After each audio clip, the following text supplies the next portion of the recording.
अस्सलाम वालेकुम व्यूवर्स। उम्मीद करती हूँ आप सब खैरियत से होंगे।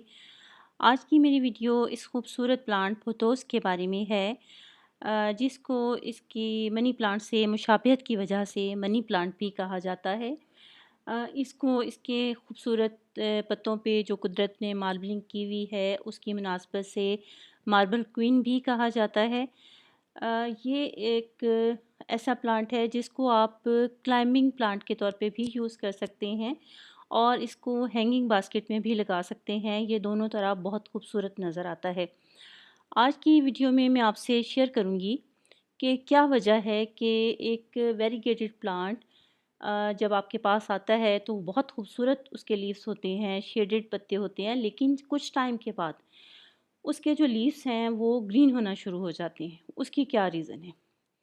उसकी मेन वजह ये है कि एक वेरीगेटेड प्लांट जो है उसको मीडियम टू ब्राइट लाइट चाहिए होती है, जिसकी वजह से उसकी खूबसूरती बरकरार रहती है। हम अक्सर ये होता है कि इसको इंडोर प्लांट के तौर पे रखते हैं और इसको ज़्यादा अरसे तक ब्राइट लाइट नहीं मिलती और लो लाइट मुसलसल मिलने की वजह से इसके जो लीव्स हैं वो ग्रीन होना शुरू हो जाते हैं।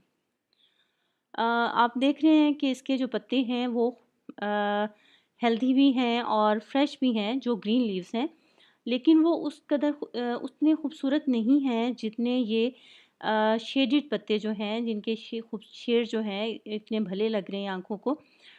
तो उसके लिए हमें ये करना होगा कि इसकी जगह तब्दील करनी होगी। इसको लो लाइट से उठा के ऐसी जगह पे रखना होगा जहाँ इसको मीडियम टू ब्राइट लाइट मिले। मीडियम टू ब्राइट लाइट की वजह से इसके शेड जो हैं वो पत्ते जो हैं वो दोबारा अपनी खूबसूरती वापस ले आएंगे। इसको इनडायरेक्ट लाइट में भी रखें तो भी ये अच्छा रिज़ल्ट शो करेंगे। इस चीज़ का ख्याल रखें कि इसको डायरेक्ट सनलाइट ना मिले। डायरेक्ट सनलाइट जो है वो इसके पत्तों को बंद कर देगी और ये अपनी खूबसूरती खो देंगे। इसकी पानी की रिक्वायरमेंट के बारे में बात करें तो आप इसको समर में 50% सॉइल खुश्क होने के बाद पानी दें और विंटर में आप ये करेंगे कि जब इसकी सॉइल जो है वो 100% खुश्क हो जाए तब इसको पानी दें, तो ये आपको ज़्यादा अच्छा रिज़ल्ट देगा। उम्मीद है अगर आपके भी वेरीगेटेड प्लांट के साथ ये प्रॉब्लम है तो आप बआसानी इस प्रॉब्लम को सॉल्व कर लेंगे। आइंदा किसी और वीडियो में फिर मुलाकात होगी।